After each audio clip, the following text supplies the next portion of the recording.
और जाग के दोनों हाथों को ऐसे मंथन करो और गर्म हो जाने पर ये हथेलियां अपने नेत्रों में ऐसे लगाओ। गरम गरम हथेलियां नेत्रों में सवेरे से लगने से, आंखों की सिकाई हो जाने से आंखें स्वस्थ रहती हैं।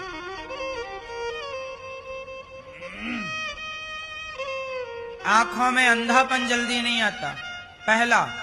दूसरा, सवेरे से आप रात भर पड़े होते हैं ना, तो जब आप दोनों हाथों का मंथन करते हैं तो आपके शरीर में एनर्जी बढ़ जाती है, आलस्य खत्म हो जाता है।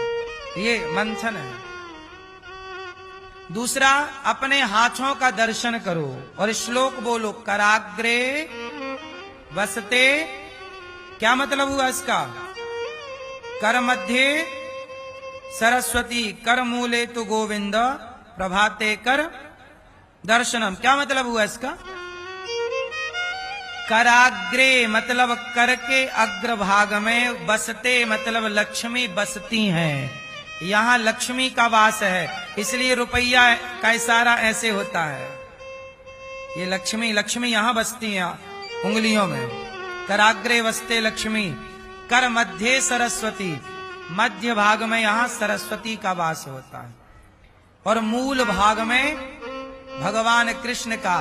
तो अपने हथेली में ही सवेरे सवेरे भगवान का दर्शन करना सीखो। सरस्वती और लक्ष्मी माँ का दर्शन करना सीखो। लक्ष्मी का दर्शन सवेरे से करो ताकि लक्ष्मी आए। सरस्वती का दर्शन करो ताकि बुद्धि बढ़िया रहे, और भगवान कृष्ण का ध्यान करो ताकि जीवन बढ़िया। फिर सबसे पहले अपने हाथ से पृथ्वी माता को क्या करना है? हे पृथ्वी माता आपकी जय हो। फिर अपना दाहिना पांव सबसे पहले पृथ्वी पे रखना चाहिए।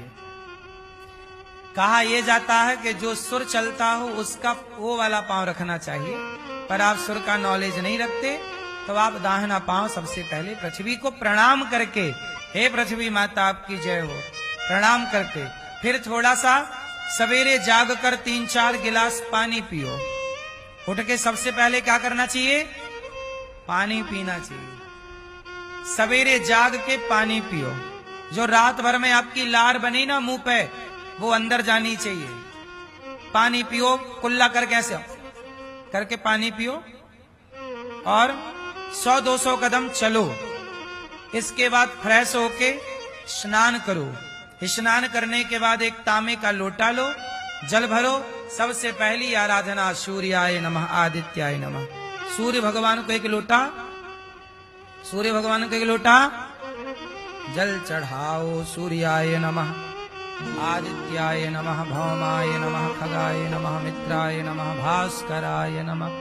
सूर्य भगवान की कितनी परिक्रमा लगाओ? खड़े खड़े 7 बार घूम जाओ। ये सूर्य भगवान की 7 परिक्रमा।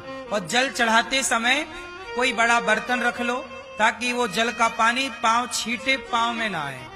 वो पानी फिर कहीं क्यारी में विसर्जित कर दो, ठीक है? फिर इसके बाद क्या करो?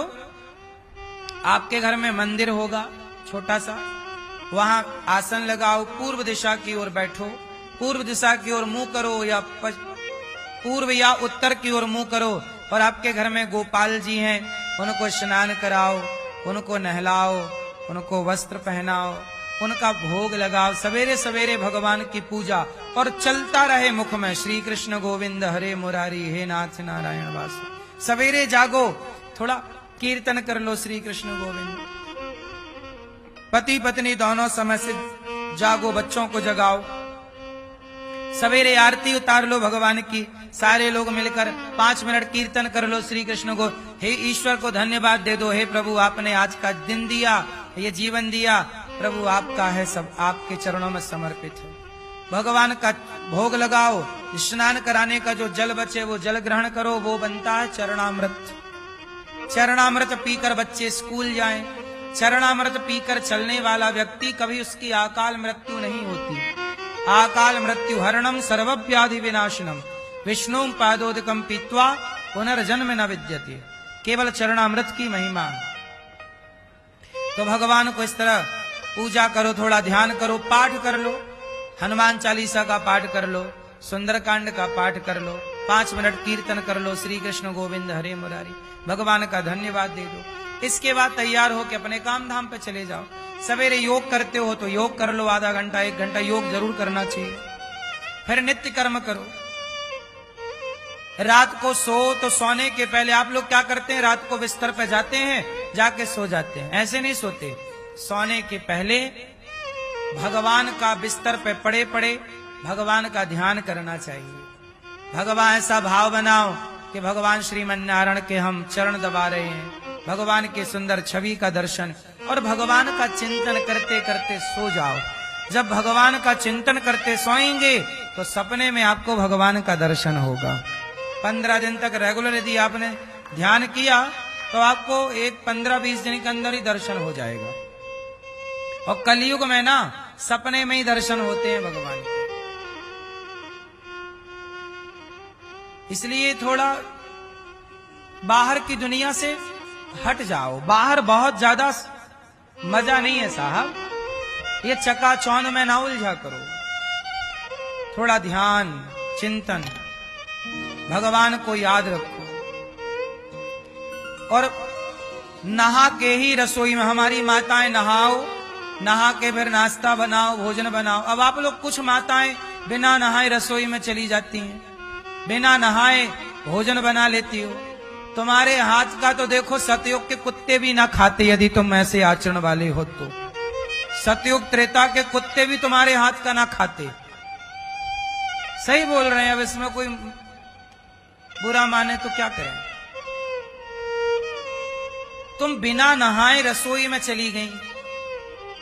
कुछ लोग तो लघु शंका करते हैं, हाथ तक नहीं धुलते और घूमते रहते। शौच करने जाते हैं, शौच करने के बाद नहाते नहीं, और पूरे घर में अब तुम्हारे हाथ का जो जो खाएगा, अब तुम बिना नहाए तुम रसोई में गए, भोजन बनाए, और तुम्हारे हाथ का जितने लोग खाएंगे सबकी बुद्धि भ्रष्ट हो जाएगी।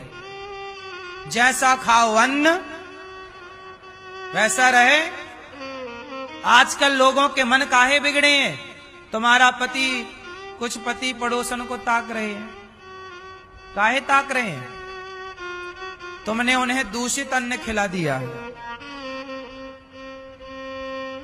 गलत अन्न खाएगा तो बुद्धि गलत होगी, ये हम नहीं कह रहे। अच्छा बताओ, अन्न का प्रभाव मन पर पड़ता है कि नहीं? जैसा अन्न वैसा, ये पुरानी कहावतें हैं, मैंने नहीं बनाई। जैसी राखे शुद्धि वैसी बने, जैसा पिए पानी वैसी बोले, जैसा करे संग वैसा चढ़े रंग। ये सब बातें गलत नहीं। इसलिए लघु शंका करो तो 4 कुल्ला करो, पांव धुलो, हाथ धुलो, तब शुद्धि होती। और शौच करने जाओ तो पूरा नहा चुके हो तो आधा नहाओ।